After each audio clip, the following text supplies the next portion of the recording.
নমস্কাৰ বন্ধু বান্ধৱীসকল, মই ধনদেৱ গোস্বামী পুনৰ আপোনালোকৰ ওচৰলৈ আহিছোঁ। গতানুগতিকতাৰে মই শংকৰদেৱৰ জীৱনলীলাৰ বিষয়ে কৈ আহিছোঁ আৰু কৈ যাওঁ। গুৰুৰ চৰণত প্ৰাৰ্থনা কৰি ঈশ্বৰক পাব পৰা যায়। তাৰ দ্বাৰাই হৰি তুষ্ট হয়। ভগৱন্তই বৈকুণ্ঠ আৰু যোগাসনত থকা যোগীসকলৰ অন্তৰ ত্যাগ কৰিও তাতেই থাকে। অৰ্থাৎ একান্ত ভক্তসকলে কায় মনোবাক্যে এক কৰি মূলহীন কৃষ্ণৰ গুণ য'ত গায়, যোগিক যোগাসন বৈকুণ্ঠত লক্ষ্মীৰ বাসস্থান এৰিও হৰি তাত থাকে। ৰসগুণে ব্ৰহ্মা, সত্ৰগুণে বিষ্ণু আৰু তমগুণে ৰুদ্ৰ। ব্ৰহ্মাই চজে, বিষ্ণুৱে পালে আৰু ৰুদ্ৰে সংহাৰ কৰে। এই তিনিজনৰ তিনিটি গুণ। যিজনৰ পৰা এই তিনি গুণৰ সৃষ্টি হৈছে সেইজনাই হ'ল নিগুণ ভগৱান শ্ৰীকৃষ্ণ। গোটেই বিশ্ব ব্ৰহ্মাণ্ডৰ তিনৰ পৰা তৰুলৈকে সকলোতে ঈশ্বৰব্যাপী আছে। শুনা যেন কৰ্ম আৰু দিনা কৰিলন্ত, আসনত উলিয়াই গোবিন্দক ফুৰাইলন্ত।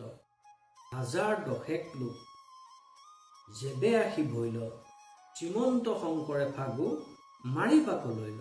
পিছৰ দিনা আসনত গোবিন্দক অৰ্থাৎ চতুৰ্ভুজ মূৰ্তিভাগ লৈ হাজাৰ হাজাৰ লোকৰ সমাগমেৰে গোবিন্দক আসনত তুলি ফুৰোৱা হৈছে। শ্ৰীমন্ত শংকৰদেৱে মুক্তিভাগলৈ ফাকুগুৰি ছটিয়াই ছটিয়াই আগবাঢ়িল। আনু ভূঞা গণে ফাগু আনন্দ খেলাই, ৰাম ৰাম গুৰু ফাগু মাৰে সেহি ঠাই। জয়ন্ত মাধৱ হলায়ু তিনিজন, কৰ্ণপুৰ চতুৰ্ভুজ আদি লোকজন। শংকৰ গুৰুজনাৰ দৰে ৰাম ৰাম গুৰুৱেও ফাকু ছটিয়াই যায়। জয়ন্ত মাধৱ হলায়ুত ককাকদ্বয় দয়কে কৈ চতুৰ্ভুজ কৰ্ণপুৰ আদি সকলেও গোসাঁই ফুৰাই আনন্দত আপোন পাহৰা হৈ নাম কীৰ্তন ধ্বনিৰে চাৰিওদিশ ৰঞ্জনাই তুলিছিল। তেওঁসবৰ লগত অন্যান্য ভূঞাসকলেও ফাকু খেলি ৰং ৰহস্য কৰিছিল। অবেহন্তে খেলে ফাকু হৰষিত মনে, কান্ধত কৰীয়া মূৰ্তি ফুৰে থানে থানে। এহিমতে প্ৰতিমাক আনন্দে ফুৰাই মন্দিৰক লাগি পাছে মূৰ্তি লৈ যায়। সকলোৱে আনন্দ ফূৰ্তিত হৰি গীত গাই ফাকু খেলি মূৰ্তিভাগক কান্ধত কৰি বিভিন্ন ঠাই পৰিভ্ৰমণ কৰে। বিভিন্ন ঠাই ফুৰাবলৈ ধৰিলে আৰু বিভিন্ন ঠাই পৰিভ্ৰমণ কৰি অৱশেষত মূৰ্তিভাগক মন্দিৰলৈ বুলি লৈ যোৱা হ'ল। গৃহক নিবাৰ পাছে গীত ধৰিলন্ত, আপুনি শংকৰদেৱে বাজনা বজান্ত। বহুতৰ লোকে ধৰি গাই হন্ত ছয়, গায়নসকলে গীত কীৰ্তন নেৰয়। মন্দিৰৰ ভিতৰলৈ নিয়াৰ পথত শংকৰদেৱে ঢোল বজাই গীত ধৰিলে। জ্যেষ্ঠসকলকে ধৰি বহুতে মন্দিৰৰ দুৱাৰ হেঁচি ধৰিলে আৰু অবিৰতভাৱে গায়নসকলে গীত গাই যায়। লক্ষ্মীৰ কাছক ধৰি আছে সৰ্বজয়, 2 শ্লোকে স্তুতি কৰি লক্ষ্মীক বোলয়। কাৰুণ্য শুনিয়া লক্ষ্মী দিলা দ্বাৰ এৰি, গৃহক পখিলা সবে কৰি বৰ হুৰি। মন্দিৰৰ দুৱাৰখন ভিতৰৰ পৰা লক্ষ্মীয়ে বন্ধ কৰি থয়। সেয়ে ভূঞাসকলে ভিতৰত থাকি দুৱাৰখন হেঁচি ধৰিছিল, ভিতৰৰ পৰা হেঁচি ধৰি আছিল যাতে বাহিৰৰ পৰা খুলিব নোৱাৰে। কৃষ্ণৰ কাকুতি শুনি 2টা শ্লোকেৰে কৃষ্ণই স্তুতি কৰা শুনি আৰু সেই স্তুতি শুনি পিছত লক্ষ্মীয়ে দুৱাৰখন খুলি দিয়ে। সেয়ে তেওঁলোকে দুৱাৰখন খুলি দিলে। অৱশেষত সকলো হৰ্ষোল্লাসেৰে মন্দিৰৰ ভিতৰলৈ প্ৰৱেশ কৰিলে। গাই সবে কীৰ্তন কৰিয়া হৰিক ধ্বনি, বৈকুণ্ঠ পুৰক পাই শব্দ গৈল চানি। এহিমতে যেবে মহোৎসৱ সাংগ ভৈলা, বিদায় কৰিয়া সবে ঘৰা ঘৰি গৈলা। মন্দিৰত প্ৰৱেশ কৰি গোসাঁইক পুনৰ স্থাপন কৰি সকলোৱে নাম কীৰ্তন কৰিবলৈ ধৰিলে। এই নাম হৰিগুণৰ ধ্বনি গৈ বৈকুণ্ঠপুৰ পালেগৈ। এনেদৰে দৌল মহোৎসৱ শেষ কৰি সকলোৰে পৰা বিদায় লৈ ঘৰা ঘৰি গল। পৰম কৌতুকে সবে গৃহে চলি যান্ত, পুত্ৰভাজ্যা সমস্তৰ আগে কহিলন্ত। তিনো অদভূত শক্তি কুসুম কুমাৰ,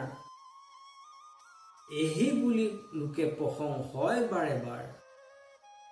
কৌতূহল ভৰা মনেৰে সকলো ঘৰলৈ গল আৰু ঘৰৰ যিসকলে উৎসৱত ভাগ ল'ব পৰা নাছিল তেওঁলোকক ক'লেগৈ, কি অদ্ভুত শক্তি আছে কুসুম কুমাৰ শংকৰদেৱৰ গাত। নামেৰে সকলোকে মোহাচ্ছন্ন কৰি ৰাখিছে। অন্যে চিন্তা কৰিব নোৱাৰা কাম তেখেতে কৰি দেখালে। এই বুলি সকলোৱে তেখেতক প্ৰশংসা কৰিলে। পুণ্য উপাৰ্জন কৰোঁতা বুদ্ধিমান লোকে ঈশ্বৰৰ নাম স্মৰণ কৰে। পাপ উপাৰ্জন কৰোঁতা জ্ঞানহীন লোকে নানান কুটক কৰি নামত বিঘিনি আচৰে। অৰ্থাৎ যি পুণ্যৰ হেতু সদায় নাৰায়ণ নাম স্মৰণ কৰে তেওঁৱেই জ্ঞানবান, আৰু যি নামক তৰ্কবাদ কৰি নাম স্মৰণ নকৰে তেওঁৱেই পাপী। শৰৎকালত নদী পুখুৰী বিল আদিৰ জল স্বাভাৱিকতে পৰিষ্কাৰ হয়। সেইদৰে নাম শ্ৰৱণ কৰোঁতা ভক্তসকলৰ কৰ্ণৰ সিদ্ধে ভগৱন্ত ৰূপী নাম হৃদয়ত প্ৰৱেশ কৰি কুবাসনা দূৰ কৰি মন পবিত্ৰ কৰে। অৰ্থাৎ শৰৎকালত পানী নিৰ্মল হোৱাৰ দৰে ভক্তৰ অন্তৰত নামৰূপী ঈশ্বৰৰ প্ৰৱেশ হলে গোটেই মন পবিত্ৰ হয়। ব্ৰহ্মা হৰকে আদি কৰি সকলো দেৱতাই অচলা সম্পদ ভাবি তপ যজ্ঞ যোগে লক্ষ্মীক আৰাধনা কৰে। সেই লক্ষ্মীয়ে যাক সেৱা কৰি থাকে সেইজনেই আদি অনন্ত শ্ৰীকৃষ্ণ। তেওঁতকৈ শ্ৰেষ্ঠ আৰু দেৱতা নাই। কৃষ্ণৰ চৰণত মন মজাই পান কৰোঁতাজনেই আন ৰসলৈ ভূক্ষেপ নকৰে। আনকি তেওঁ মুক্তিকো ইচ্ছা নকৰে। অৰ্থাৎ ভগৱানৰ যশ আৰু নামামৃত নৱৰ ঈশ্বৰৰ চৰণত মতি স্থিৰ কৰি পাণ কৰোঁতাজনেই মুক্তিকো বাঞ্ছা নকৰে। একচিত্ত মনে নিষ্কামভাৱে বা কোনোবাই ফল কামনা নকৰি যি ঈশ্বৰ কৃষ্ণৰ নাম লয়, কোনো যাৱতীয় দোষে তেওঁক স্পৰ্শ কৰিব নোৱাৰে। অৰ্থাৎ ঈশ্বৰ কৃষ্ণৰ নাম লওঁতাজনক প্ৰবল কলিৰ মহাদোষেও পঢ়িব নোৱাৰে। সেয়ে মাধৱদেৱ পুৰুষে নামঘোষাত লিখিছে, চণ্ডাল পৰ্যন্ত কৰি জগতৰ উপকাৰী, নাহি নাম গুণ বিনে আন, সেহিহে কাৰণে হৰি নিজ প্ৰিয় ভৈল, ভগৱন্ত ভকতৰ প্ৰাণ, ভগৱন্ত প্ৰাণ। ব্ৰাহ্মণকে আদি কৰি চাণ্ডাল পৰ্যন্ত গোটেই জগতৰ লোকক উপকাৰ কৰিব পৰা হৰিগুণ কীৰ্তনৰ বাজে আন একো নাই। সেইকাৰণে নিজৰ যশতে অতি সন্তোষ হৈ স্বয়ং ভগৱন্তই ভকতৰ অন্তকৰণত প্ৰাণ স্বৰূপে বিৰাজ কৰে। অৰ্থাৎ চাণ্ডাল পৰ্যন্ত সকলোতে উপকাৰ কৰিব পৰা ঈশ্বৰৰ নামতেই ঈশ্বৰ তৃপ্তিলোভী ভকতৰ হৃদয়ত ভগৱন্ত প্ৰাণ স্বৰূপে বাস কৰে। নমস্কাৰ বন্ধু বান্ধৱীসকল, মই আজিলৈ ইমানতেই সামৰিছোঁ। পুনৰ লগ পোৱাৰ আশাৰে ধন্যবাদ।